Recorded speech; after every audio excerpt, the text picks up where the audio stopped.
La raíz de casi toda ansiedad es la muerte.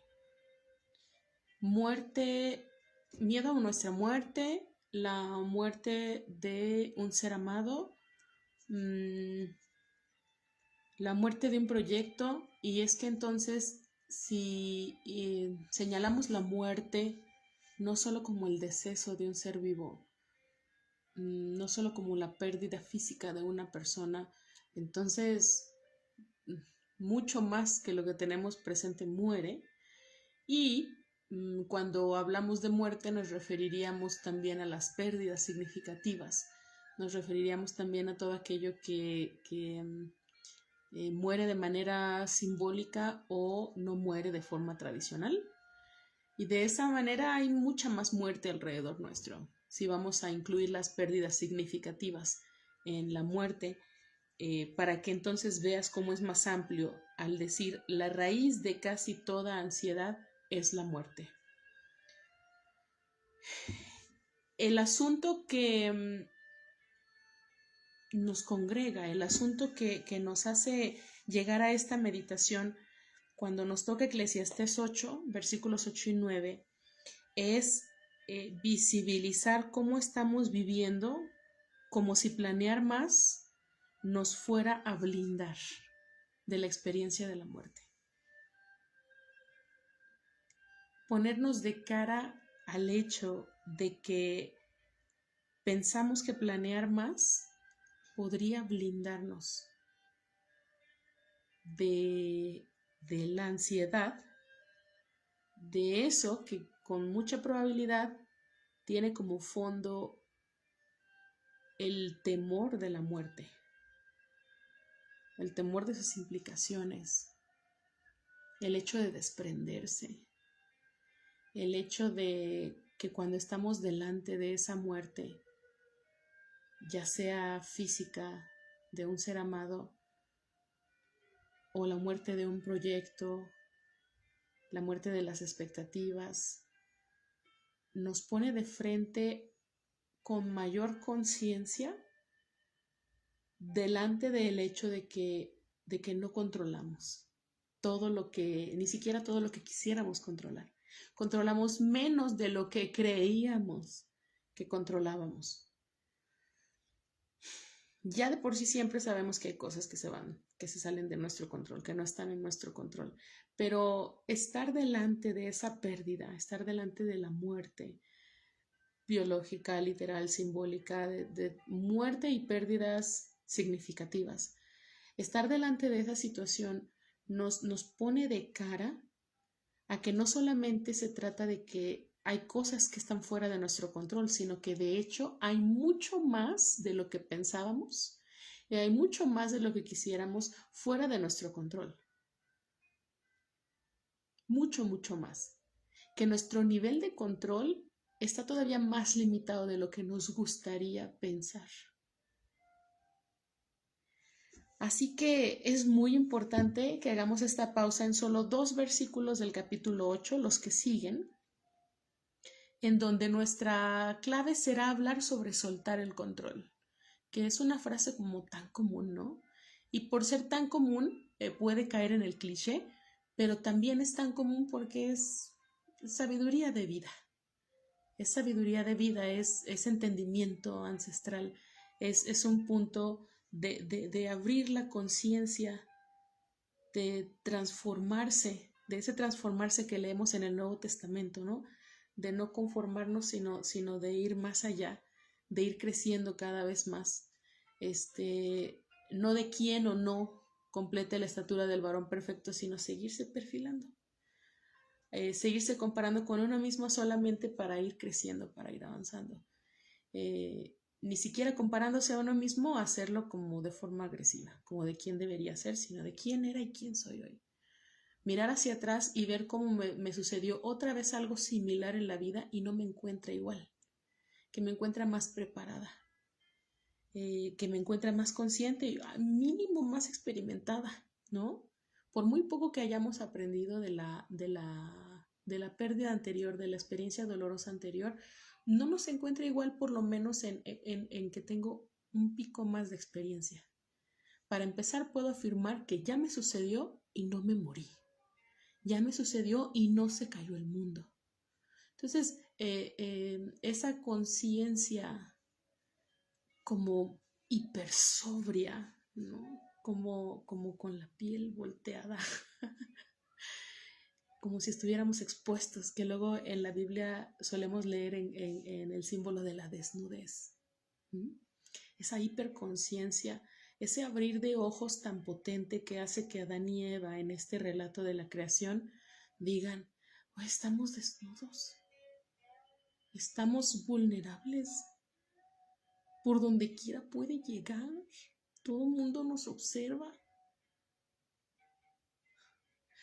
Y esa situación es tan humana que es parte de este relato. El asunto de los relatos de la creación es más importante por la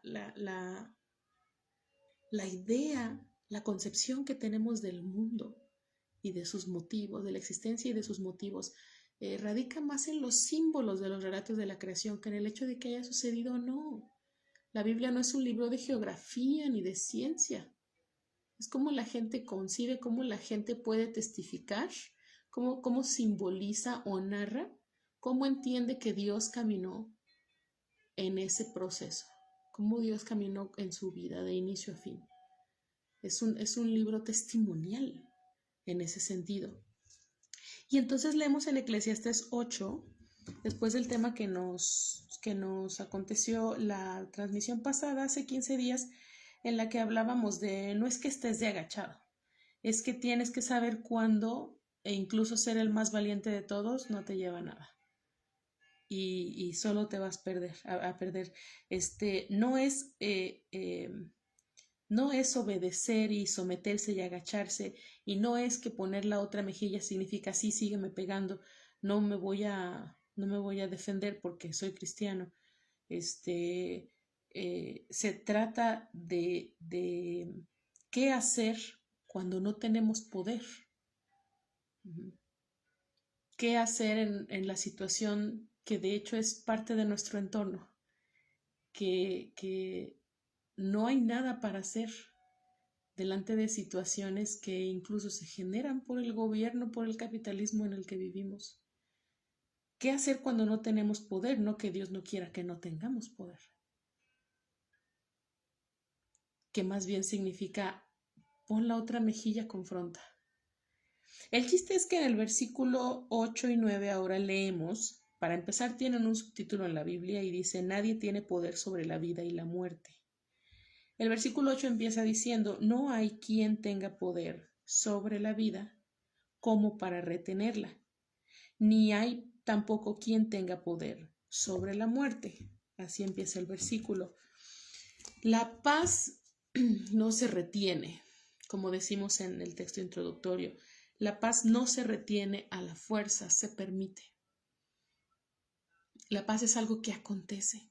La paz es algo que podemos fomentar, pero no la podemos retener. Sobre todo si vamos a relacionar paz en nuestra situación con que deje de suceder lo que duele, con que se regrese el tiempo y no suceda, con que lo hubiera podido evitar, con lo que sea. La paz no se retiene a la fuerza, se permite. Hay que empezar por eso. Cuando decimos que hay que saber soltar la ilusión de control. A veces es soltar el control, pero luego de repente es incluso, como te decía al principio, es soltar la ilusión del control. No tienes control sobre esto que tú juras que puedes controlar. No tienes control sobre esto que tú juras que pudiste haber evitado, que pudiste haber hecho más. No tienes control. Ni siquiera hay que empezar por ahí, por la paz. No es algo que podamos retener. Es algo que acontece, que podemos fomentar y que podemos permitirnos experimentar, que lo que sí podemos hacer es no boicotearnos, encontrar el modo de evitar boicotearnos lo más que se pueda, disfrutar la paz cuando la tenemos, en los términos en los que concebimos la paz. No lo podemos controlar. Si apretamos mucho, ahogamos. en la fantasía, no, en la ilusión de control, es que más sucede esto. No solo en el control, en el que de hecho apretamos, sino en la ilusión de control, entonces apretamos y estamos apretando algo y a veces juramos que estamos apretando la situación, que estamos haciendo estática la situación, que estamos controlándolo todo. Y es que hay algo en nuestra mano, sí hay algo en nuestra mano que apretar. Y como es una ilusión de control, pensamos que estamos haciendo algo bien, pensamos que estamos ganando la batalla, lo que sea, y es como en esas ilusiones, como en esas fantasías, en esas imágenes en las que perdemos totalmente la noción de la realidad.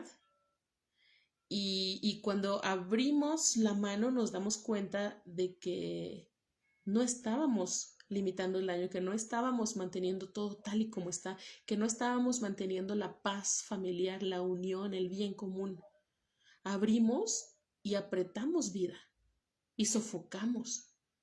Y lo que estaba ahí en nuestras manos apretando que no cambie, que sea bueno, que quede estático, que poder evitarnos el sufrimiento, poder evitarnos las crisis, las situaciones dolorosas, que podemos evitarle el sufrimiento a quien más queremos, que podemos protegerle de todo, que nada, nada, nada le pase, lo que sea, las palabras con las que se presenta en tu propia mente, en tu propia vida, cada quien tiene sus frases, ¿no?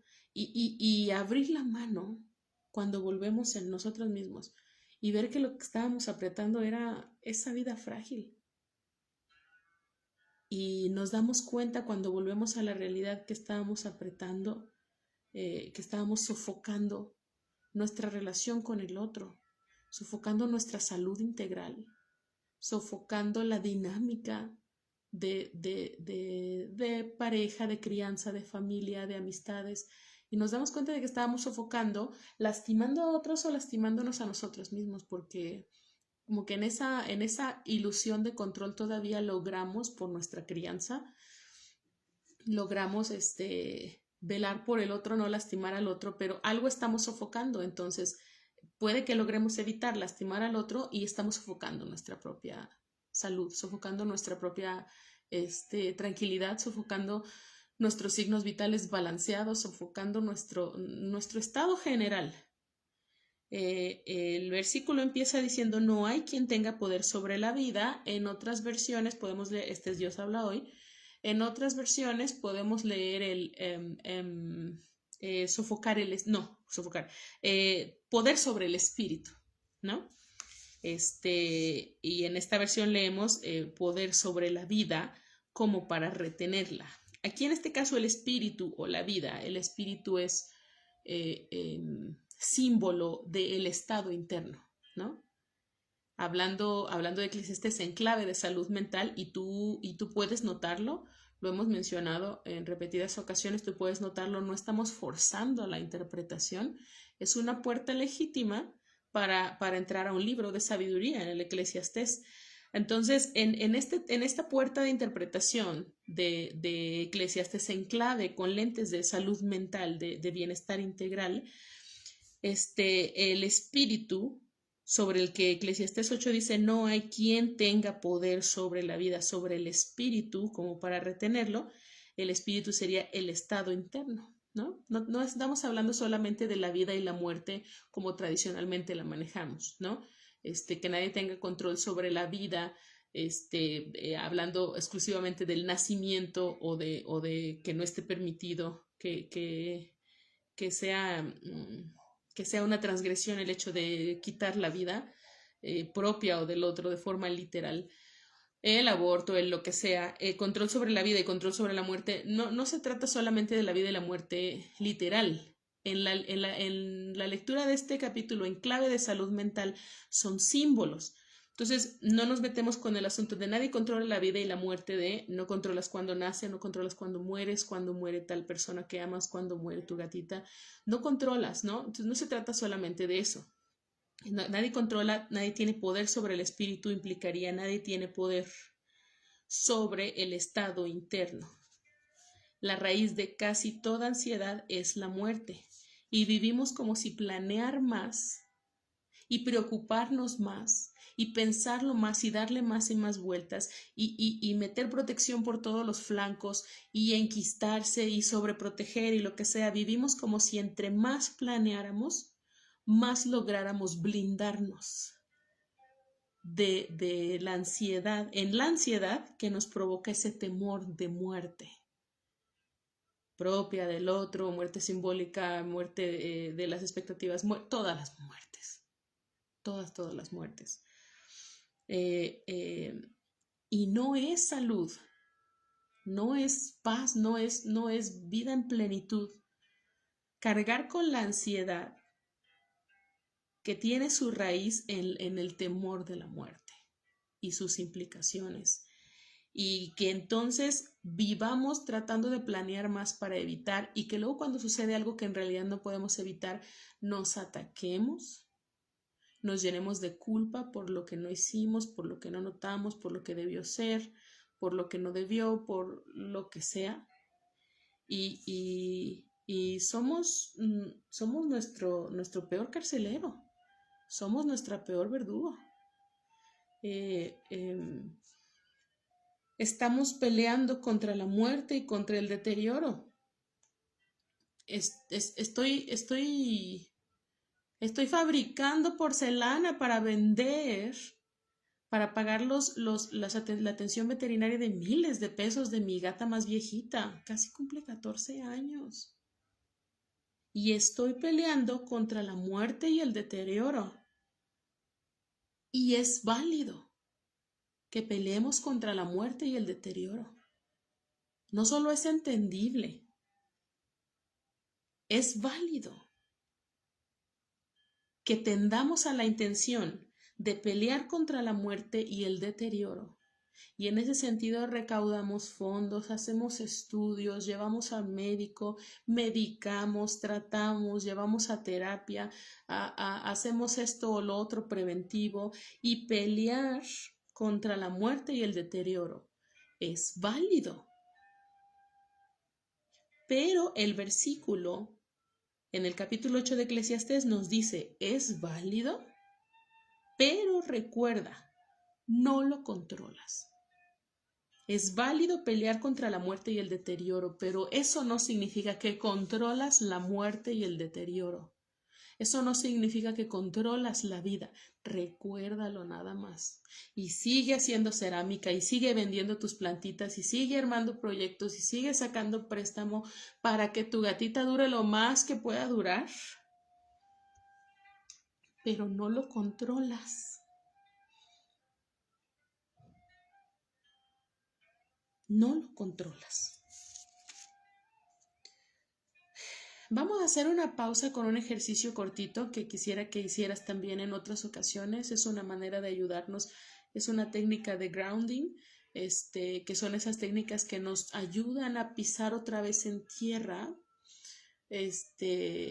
simbólicamente, cuando nos vamos en el sobrepensar, cuando nos gatillamos, cuando algo nos secuestra mentalmente, nos secuestra emocionalmente hacia el momento del sufrimiento en el pasado, del desarrollo del trauma, del inicio del trauma, y nos secuestra hacia allá.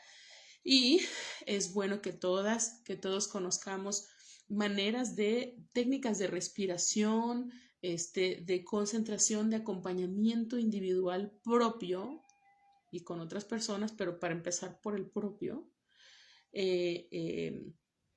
En este ejercicio te pido que por favor cierres los ojos y respires profundo y pongas la mano en el pecho y tomes un tiempo en el que yo me calle la boca para percibir sobre tu mano en el pecho el latido de tu corazón. Te diría que te tomes el pulso, pero ese latido sobre tu palma, contra tu palma.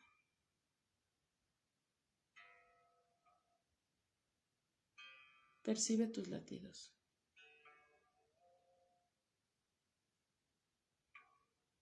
Ese latido no lo manejas tú. Está sucediendo sin tu permiso. Sí, control del cerebro y trabajo, pero tú no necesitas andar diciendo inhalar, exhalar, inhalar, exhalar. Esas son cosas que suceden sin tu permiso. Que suceden sin que te des cuenta, que hasta damos por sentadas. Ese latido no lo manejas tú. Está pasando sin tu permiso. Está sucediendo sin tu permiso. Descansa 10 segundos en eso.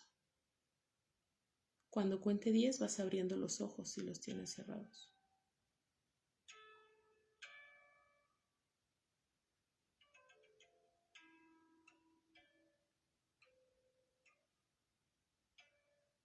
Siete, 8, 9, 10. Peleamos contra la muerte y el deterioro, pero que no se te olvide mientras lo haces y que es válido. No controlas la vida, la muerte y el deterioro. El versículo 8, leyéndolo, no hay quien tenga poder sobre el espíritu como para retenerlo, ni hay tampoco quien tenga poder sobre la muerte. No hay quien escape de esta batalla. En otras versiones dice, para esta guerra no hay armas. No hay arma que pueda con esta guerra. Lo vas a leer en otras versiones. En esta versión dice, no hay quien escape de esa batalla. Es una forma más directa de decirlo. La otra me parece más poética, ¿no? Contra esta guerra no hay armas. Aquí en este caso las armas serían el símbolo de los mecanismos de control. Hablamos mucho de los mecanismos de defensa. No quiero ocupar tiempo en ellos, pero tú has escuchado de ellos, tienes los tuyos, seas consciente o no. En este caso estoy hablando de mecanismos de control, ¿no? Más que esa defensa, más que tratar de limitar el sufrimiento mental con mecanismos de defensa, el mecanismo de control, hay ejemplos como el sobrepensar. Sobrepensar es un mecanismo de control. Es una manera en la que intentamos controlar, sobre todo ante la ansiedad de lo poco que controlamos. Sobrepensar, aislarse, es otro mecanismo de control, es otra manera de buscar, retomar o tener el control o afianzar el control. Trabajar 18 horas al día por esta razón, ¿no? Como necesidad de controlar. Hay trastornos alimenticios que se generan a partir y trastornos del sueño y todo lo que tiene que ver con nuestra vida cotidiana, con nuestro sostén, con el sostén de nuestro cuerpo, de nuestra vida. Aislarse, súper trabajar, sobrepensar, exigirnos perfección es otra manera, es otro mecanismo de control. Hay que empezar por saber cuál es el nuestro.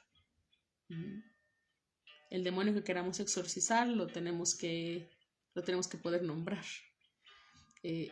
Para atender el asunto primero tenemos que poderlo nombrar. Y por eso es que en terapia es tan valioso que adquirimos extra vocabulario, que adquirimos términos precisos para algo que nos sorprende cuando decimos, eso tiene nombre.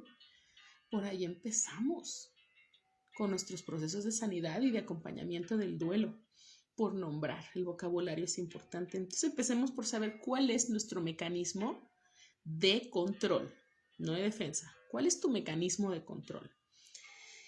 Este versículo entonces nos dice, diciéndonos, nadie puede huir de esta batalla, no hay quien escape de esta batalla, o para esta guerra no hay armas, es deja las armas, no hay arma. Esta guerra se gana rindiéndose. El asunto es que cuando hablamos de la palabra rendirse, por nuestra educación, por nuestro entorno, nuestra cultura, relacionamos el rendirse con abandonar, ¿no? Rendirse con ser cobarde y retirarse. Rendirse puede estar relacionado con no nos importa lo suficiente. Pero en este caso, cuando hablamos de rendirse, como dijimos al principio, es que estamos hablando de esta batalla por el control. Esa batalla sí te la recomiendo perderla. Oh, no la perdiste. Ese perder es ganar. Porque podemos pelear contra la muerte y el deterioro. Pero si no somos conscientes de que, aunque eso es válido, no lo controlamos, si no somos conscientes de que no controlamos eso finalmente, que no controlamos el espíritu, la vida, la muerte, el deterioro, que no controlamos el avance del tiempo, la causa-consecuencia, que no controlamos la paz, que no la podemos retener, solo dejarla suceder, solo permitirnos vivirla, solo permitirla. Entonces estamos con las armas elevadas y, información importante, no hay arma para esta guerra, dice el predicador, dice el escritor de Eclesiastés, el autor de Eclesiastés. No hay arma para esta batalla, deja las armas, en esta guerra se gana rindiéndose. No se va a sentir como ganar. Si vamos a querer sentir ganar esa guerra como euforia y como quedarse con todo el botín y como poder evitar lo inevitable y poder escaparse, poderse blindar de aquello que nos asusta tanto, no se va a sentir como ganar, pero es ganar. Soltar el control es ganar. Evitar lastimarnos encima, extra a lo que ya estamos doliéndonos, con esos mecanismos de control que son las armas. Ganamos la batalla. Estamos en Eclesiastés capítulo 8, versículo 8. Ese es el versículo, Eclesiastés 8:8. Se lee en mi versión como no hay quien tenga poder sobre la vida, el espíritu, como para retenerla, ni hay tampoco quien tenga poder sobre la muerte. No hay quien escape de esta batalla, no hay armas para esta batalla. Al malvado no lo salvará su maldad. A veces también por nuestra cultura judicial, por el espíritu judicial de crimen y castigo, de nuestra cultura, del sistema en el que estamos insertadas, pensamos en maldad como crimen, ¿no? En clave de salud mental, si no viéramos lo de al malvado no lo salvará su maldad, es como cuando leemos como Jesús reinterpreta los textos y dice el ciego no guía a otro ciego, ¿no? Al malvado no lo salvará su maldad, pero no pensemos en lo judicial, en el pecado, en el crimen, sino así como también tenemos que salvar la palabra pecado como de algo otra vez criminal, o impuro, o inmoral, o no ético, o lo que sea. Pecado de su palabra original es soltar una flecha y fallar en el blanco, ¿no? Es equivocarse, es no aprovechar para lo que se debía aprovechar, no hacer, no mirar como se supone que le miremos, todo eso. Ya me estoy yendo otra vez a un nuevo tema, TDA. El versículo 9 dice, todo esto he visto al entregarme de lleno a conocer lo que se hace en este mundo y el poder que el hombre tiene de hacer daño a sus semejantes. En el versículo 9, bueno, antes de esto, lo de al malvado no lo salvará su maldad, es ahí donde también está lo del carcelero. No hay peor carcelero, lo mencioné hace rato, no hay peor carcelero que uno mismo, ¿no? Nuestro peor carcelero, nuestro agresor más confianzudo, nuestro agresor más, y no quiero hacer menos las agresiones traumáticas que hay en tu historia de vida, pero estamos hablando desde el punto de vista de salud mental y de atravesar los procesos de duelo con esos mecanismos de control propios, con esa intención de pasar por encima de nosotros para guardar la paz familiar, el bien común, para no alterar a tal, para que no se note, para que lo que sea, en esos sentidos, somos nosotros quienes de dentro, desde dentro, aferrándonos a esas armas, como te decía, creemos que estamos controlando, y cuando abrimos las manos, el ave está sin vida. Estamos todavía más dañadas, estamos sufriendo más, más allá de lo razonable por la crisis que estemos atravesando, porque nos estamos apretando a nosotras, a nosotros mismos, aislándonos, sobrepensando, exigiéndonos perfección, atacándonos con culpa por cómo no detuvimos lo que era inevitable de detener, pero teníamos que haber podido evitarlo. Hay que bajar del trono a esa voz, a ese malvado, al que no lo salvará su propia maldad. Bajar del trono a esa voz intrusiva que nos hable sobre cómo debía haberlo evitado, sobre cómo no supe, sobre cómo tropecé de nuevo y con la misma piedra, sobre cómo de no haberle dicho que se fuera en taxi, sobre cómo nos quedamos así, y si yo hubiera, si no hubiera, debía haber hecho más, no debía haber hecho, todo eso. Bajar a todas esas voces intrusivas, algunas son pasivo-agresivas, otras son muy, muy agresivas, nada más tú sabes las cosas más horrendas que te hayas dicho, en esas voces intrusivas que me gusta hablar en sesión, en terapia, como que ni siquiera son voces tuyas, ni siquiera eres tú hablando contigo mismo, es esa voz que tú escuchaste y que internalizaste, que en realidad es la voz de un maestro, de una mamá, de una tía, de un abuelo, de una amistad a la que tú le dabas mucha autoridad moral y que te dijo esto o aquello y tú lo tomaste como ley, y luego vienes y te lo dices, ¿no? Esas cosas que te dijeron, ay, tan inútil, déjame ver, y luego uno también reacciona sin darse cuenta, tan inútil a uno mismo, ¿no? Entonces, hay que bajar del trono esas voces intrusivas. No tienes poder. Hay que pensar en esa voz intrusiva. Y cuando venga con este tipo de frases, tener desarrolladas otras voces, ¿no? No estoy pidiendo que la destruyamos, porque ahí está. Y a uno se le haría fácil nada más decir, borra esa mentalidad de ti, saca esa voz de ti. No es tan fácil. Pero lo que podemos hacer que es más fácil avanzar es entonces incluyendo otras voces diversas, voces saludables, voces que nos defiendan de esos bullies internos que tenemos, ¿no? Y decir, no tienes poder sobre la vida y la muerte, pero sí sobre cómo te tratas mientras vives. No tienes poder sobre la vida y la muerte, pero sí sobre cómo te tratas mientras atraviesas lo que estás atravesando. Hay que bajar del trono a esa voz. Peleamos constantemente contra la muerte y el deterioro, y planeamos, pero eso no nos va a blindar. Está bien que peleemos, pero que recordemos que no controlamos. Está sencillo decir, se dice en poco tiempo, pero es una vida todas las implicaciones para que podamos soltar el control, pero todos los días podemos soltar un poquito el control. Podemos rehabilitarnos un poquitito de la ilusión del control.